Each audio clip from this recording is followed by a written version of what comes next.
be. So, in theory, you already know all the inverse trig stuff from pre-cal. What you might not know, because you didn't do this in pre-cal with limits, limit arctan. So that means what angle? We got to think about the graph of. I would think about the graph of tangent. It also helps that I'm doing this right now in pre-cal, so it's fresh in my mind. So remember, you can kind of plug it in and go from there. As x goes to infinity, arctan. So where is tangent? Where is tangent getting close to infinity? Pi over 2. Yeah, whatever this spot is, pi over 2. And then, well, we can use the same picture for the second one there. Where is the tangent negative infinity? We should never write that because that's not proper form, but that's what we're thinking. Where is the tangent negative infinity? Well, that would be over here, negative pi over 2. What was that saying?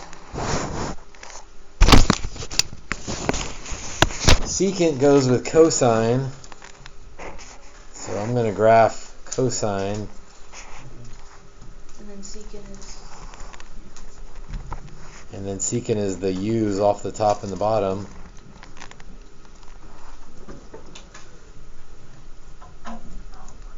So the limit is x goes to infinity. So where is secant going to infinity? Pi over 2? Yeah, pi over 2. And then 3 pi over 2? And it's going to negative infinity. And 3 pi over 2. Yeah, but arcsecant has to come from right there. So pi over 2 again?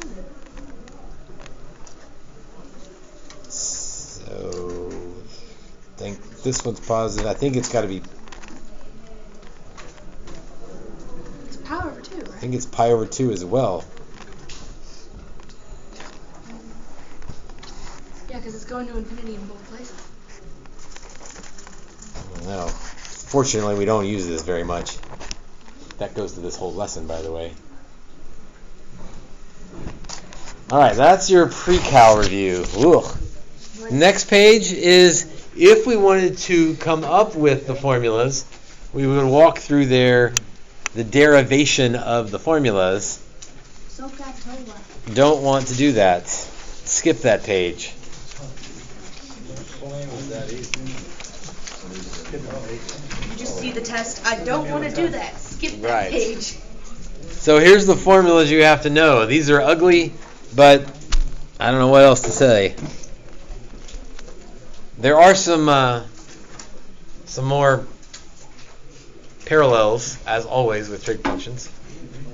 Derivative of arctangent is 1 over x squared plus 1. If you had to guess, what do you think the derivative of arccotangent is? X squared plus 1. How are tangent and cotangent usually related to each other with derivatives and integrals? Negative. Oh. Negative 1 over x squared plus 1.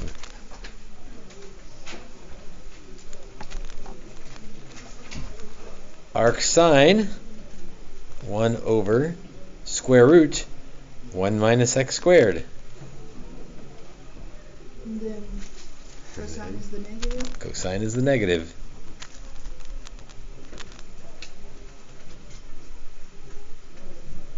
Secant is the weirdest of the group. You know, usually in terms of derivatives and integrals, secant's always weird. And so it is, again here, 1 over absolute value of x, square root of x squared minus 1. Just wanted to be special. And cosecant is the same thing with the negative. And those two are just multiplied together? Yes. There's no weird plus or minuses. So all the co's are negative, all the not co's are positive. So As usual. it's ugly, but it's half as ugly as you originally thought it was. Memorize these. Well, actually memorize the ones on the left, and then the ones on the right you can just figure out. Just go negative. Negative Ghost Rider. Okay, so if we have access to these aren't too bad. So you got to memorize them, then using them really isn't too bad today anyway. If f of x is arcsine of x squared, f prime is, so I'm looking at arcsine, so it's 1 over the square root of 1 minus whatever the argument is.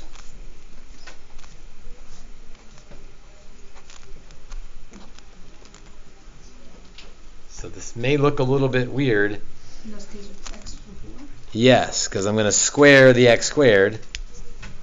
And then always the chain rule. Right? That this so far is the derivative of arcsine. Now we need the derivative of x squared. 2x. And then we'll do a little cleanup work. 2x over square root 1 minus x to the fourth.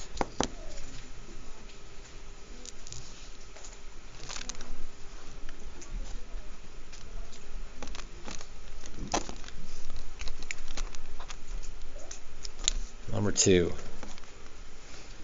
G prime, arcsecant. So I'm looking at secant. Well, I'm just going to stick the 3 out front because that didn't really do anything. 1 over absolute value of the argument, 2x, square root of the argument squared minus 1.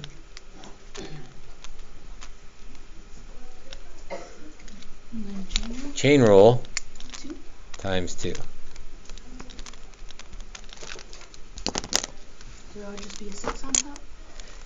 Yes, but the 6 and this 2 could reduce. Like I can't take that x out of the absolute value, but I could take the 2 out of the absolute value.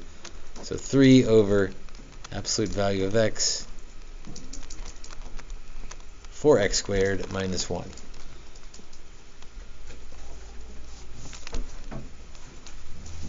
Hey, this ain't that bad. It's not. H prime, so inverse tangent, that's the top one. It's the square of the argument. So 1 over... The square root squared. So yeah, that's x. good news.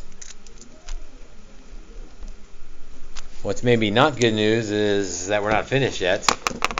Because what else do we have to consider? The chain rule. So the derivative of the square root of x is 1/2 x to the negative 1/2. So let's see if we can clean this up. 1 in the top, 2 and square root of x in the bottom, and then just x plus 1.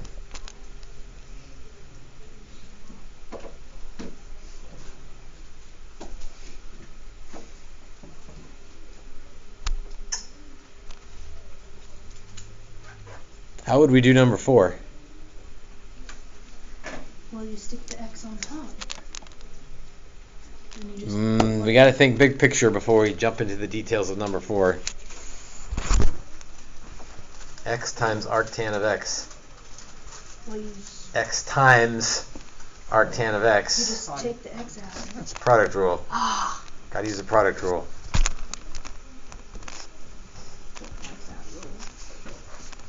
So f prime is 1. That's nice.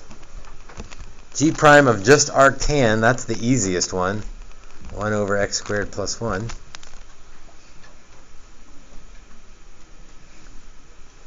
And I got to put it all back together. Derivative of one times the other plus derivative of the other times the other. So I'm going to do first times the derivative of the second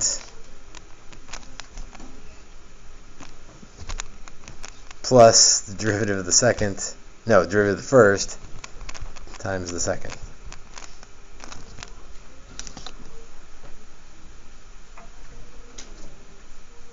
Ugh. So you don't need to put that one there. Correct. Oh, I don't like the next one. Equation of a line tangent to the graph. So I need a point and a slope. Well, they gave me the point, so at least not that much going for me. How do I find the slope of a line? You take the derivative. Take the derivative and plug in the point. So dy dx, or y prime. It's trying to start to do these from memory. Secant is the worst one. So that's the one that has absolute value of x, square root of x squared minus 1. Oh, except that there's a 3 on that, so 3x squared minus 1. And then there's a 3 on top because of the chain rule. Oh, yeah.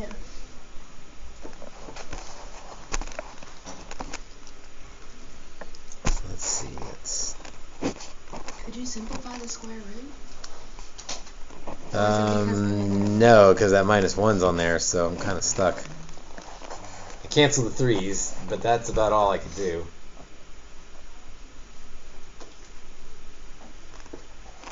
Now we get to plug it in. Yay!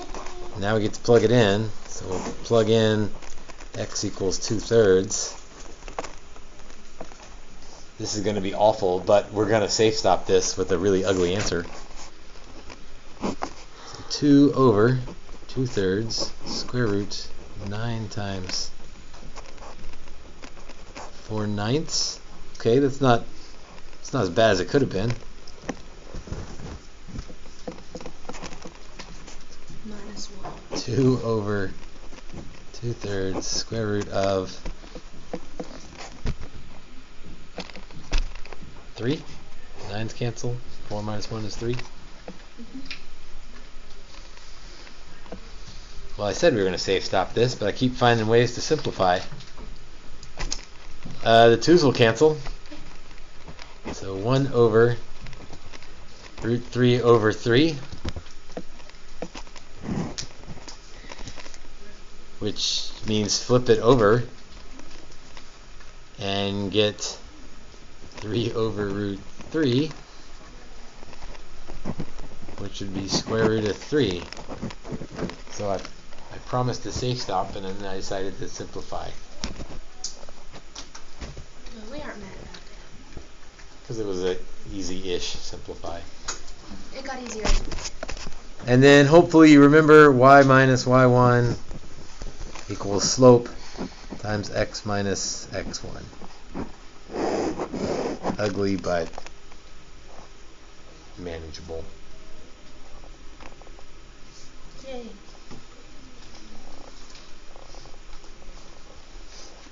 Yes. Like where...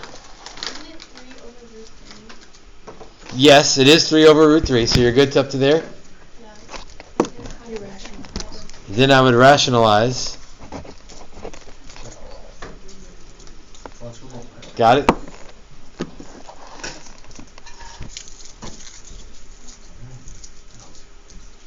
Let's...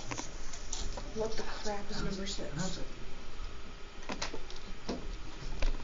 Well, it looks terrible, but it's not nearly as bad as it looks. You sure about that? Yep, I'm sure about that. So I'm going to have to take the derivative of both sides.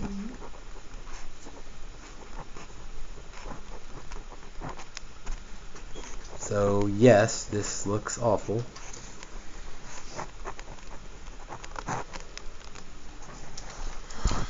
But again, it simplifies down, especially since we're plugging in 0, 0. So again, you can't plug in until you take a derivative, but once we take a derivative, hopefully that 0, both of those zeros are going to wipe a bunch of stuff out. Okay, arctan, that's the one that's 1 over 1 plus argument squared. 1 over 1 plus argument squared. Oh, I did that backwards than how I wrote it earlier. Yeah. But it's 1 plus. It's so. adding, so it's fine. But that's not all, because chain rule. 2xy. No, I'm 2x. chain ruling not xy squared. I'm chain ruling xy. So 2y, 2x. No 2's involved. Derivative of arctan first, and then derivative of xy. Oh, dy dx. So that would be x times dy dx plus y, 1 times y. And again, when we plug in zeros, a lot of that stuff's going to go away. On the other side, derivative of sine, that's 1 over square root of 1 minus argument squared. Argument's x plus y. So times chain rule. Chain rule is not bad. Yeah, 1 plus dy dx.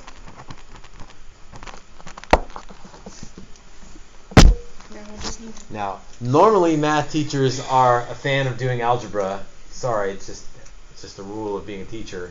No, it's not. But on this one, since I'm looking at plugging in 0, 0, thinking my algebra is going to be a whole lot easier if I'll plug in 0, 0 right now. And watch and hope that a bunch of this stuff goes away.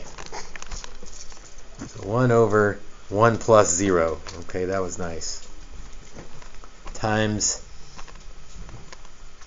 0 times dy dx plus 0. So that was kind of nice. So what does the left-hand side of my equation become? 1 equals 0. Oh, it's fine. Because it's 0 times 1. So all that's just 0. On the right, 1 over square root of 1 minus 0 squared. All that becomes 1. 1 plus dy dx.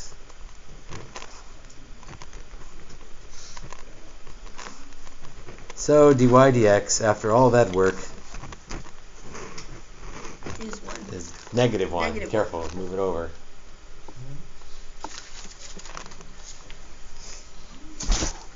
Well, Now I gotta write. Oh, it's actually. wait, that's all that's all it asks, right? What's the slope? Yeah. What's the slope? So we're good there. They wouldn't be upset if we wrote the equation. They wouldn't be upset. That's a good point. They wouldn't be upset if you wrote the equation, but if you sort of skipped over this statement and then wrote the equation, you wouldn't get full points because you never answered the question. Yeah. So if you answer the question and do more, fine. But if you sort of skip over the answer and do more, not fine. Yeah. So the big news for today is 3 more derivatives you got to add to your arsenal. That's a good way to say it. Since you guys are academic weapons, you need to add to your arsenal, and there's 3 more rules to add to complement your arsenal. All right, the assignment's worksheet 5.